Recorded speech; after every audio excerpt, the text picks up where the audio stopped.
এখনকার যুবকদের অন্যতম প্রধান সমস্যা কি বলেন? মাদক দ্রব্য নয় কি? মাদক।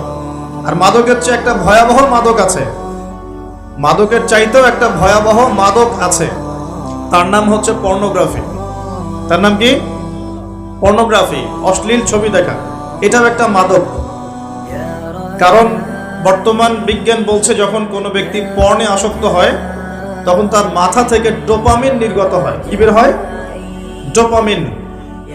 আর যখন কোনো ব্যক্তি মাদকাসক্ত হয় তখনও তার মাথা থেকে ডোপামিনই বের হয়। এটা উত্তেজক, আপনাকে ওই বিষয়টার প্রতি উদ্বুদ্ধ করবে। তো নবী সাল্লাল্লাহু আলাইহি ওয়াসাল্লাম বলেছিলেন অনেক দিন আগেই, প্রায় 1400 বছর আগে, ওয়া শুরিবাতিল খুমর, বেশি বেশি মাদক দ্রব্য সেবন করা হবে, ওয়া যহরাতিল কায়নাত ওয়াল মাআজিফ, এবং প্রচুর নর্তকী গায়িকার প্রচলন ঘটবে। ঘটেছে কিনা? ওয়াল মাআজিফ, এবং বাদ্যযন্ত্রের প্রচলন বেড়ে যাবে। বেড়েছে কিনা? নবীজি অন্য হাদিসে বলেছেন লা ইয়াশরাবান্না আন-নাস মিন হাযিহিল উম্মাল খামর ইউসাম্মুনাহা বিগাইরি ইসমিহা। এই উম্মতের এক অংশের মানুষ মাদকদ্রব্য সেবন করবে কিন্তু তার নাম রাখবে ভিন্ন। মাদককে মাদক বলবে না, ভিন্ন নামে সম্বোধন করবে। নবীজি বলছেন ইউজাফু আলা রুউসিহিমুল মাআজিফ, মানুষের মাথার উপরে, মাথার কাছে বাদ্যযন্ত্র বাজতে থাকবে। এর ব্যাখ্যা আমরা বুঝতে পারতাম না, এখন বুঝতে পারি। মানুষের মাথার কাছে, কানের ভিতরে কেমন করে বাদ্যযন্ত্র বাজতে পারে? কিভাবে বাজতে পারে? ইয়ারফোন, ব্লুটুথ, সবার কানে কানে, সবাই গান শুনছে, নাউজুবিল্লাহ। বাদ্যযন্ত্র কানের ভিতরে না? নবীজি 1400 বছর আগে বলে গেছেন ইউজাফু আলা রুউসিহিম বিল মাআজিফ, মাথার উপরে, এখানে কানের কাছে, মাথার উপরে বাদ্যযন্ত্র বাজতে থাকবে। নবীজি বলছেন ওয়া যহরাতিল কায়নাত, এই যে গায়িকা নর্তকী, গায়িকা নর্তকীদের সংখ্যা বাড়তে থাকবে। ওয়াল মাআজিফ, বাদ্যযন্ত্র বাড়তে থাকবে। ওয়াল মুগান্নিয়াত, এবং গান গায় যে মহিলা, এদের সংখ্যা বাড়তে থাকবে। বাড়ছে কিনা?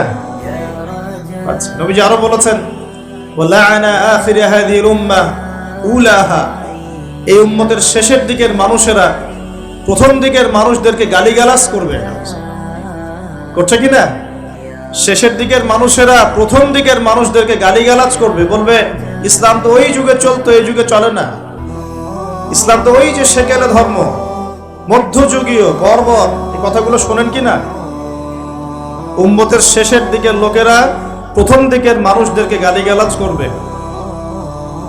নবীজি আরো বলছেন যে ওয়াসাদা কাবিলুহু ফাসিকুহুম, একটা কওমের সর্দার হবে ওই কওমের সবচেয়ে ফাসিক ব্যক্তি। নাউজুবিল্লাহ। এমনটা হয় কিনা? একটা কওমকে নেতৃত্ব দিবে সেই কওমের সবচেয়ে ফাসিক ব্যক্তি। ফাসিক কে? কে ফাসিক? আল্লাহ পাক ইবলিস সম্পর্কে বলছেন যে ইবলিস আদমকে সিজদা করলো না, সূরা কাহাফের মধ্যে। ওয়াইজ কুলনা লিল মালাইকাতি ইসজুদু লিআদম ফাসাজাদু ইল্লা ইবলিস, আমি যখন ফেরেশতাদেরকে বললাম যে আদমকে সিজদা করো, সবাই সিজদা করলো, ইবলিস করলো না। ফাফাসাকা আন আমরি রাব্বি, সে তার রবের আদেশের সাথে ফাসিকি করলো। মানে রবের আদেশ মেনে না চলাটাই ফাসিকি। আর নবীজি বলছেন ওয়াসাদা কাবিলুহুম ফাসিকুহুম, একটা কওমের নেতৃত্ব দিবে ফাসিক ব্যক্তি, যে আল্লাহ পাকের হুকুম আহকামের পরোয়া করবে না। ওয়াকানা যাঈমুল কওমি আরযালাহুম, সমাজের সবচেয়ে নিকৃষ্ট মানুষকে কর্তৃত্বের আসন দেওয়া হবে। এগুলো হচ্ছে কিনা সমাজের মধ্যে? আরো বলছেন ওয়া যহরাতিল আসওয়াতু ফিল মাসাজিদ, মসজিদগুলোর মধ্যে শোরগোল, হট্টগোল বেড়ে যাবে। যাচ্ছে কিনা? যখন এমন হবে, নবীজি বলছেন ইয়াখসিফুল্লাহু বিহিমুল আরদ, আল্লাহ রাব্বুল আলামিন ওই সম্প্রদায়কে এই ভূমি সহ নিচে ধসিয়ে দিবেন। বলে নাউজুবিল্লাহ।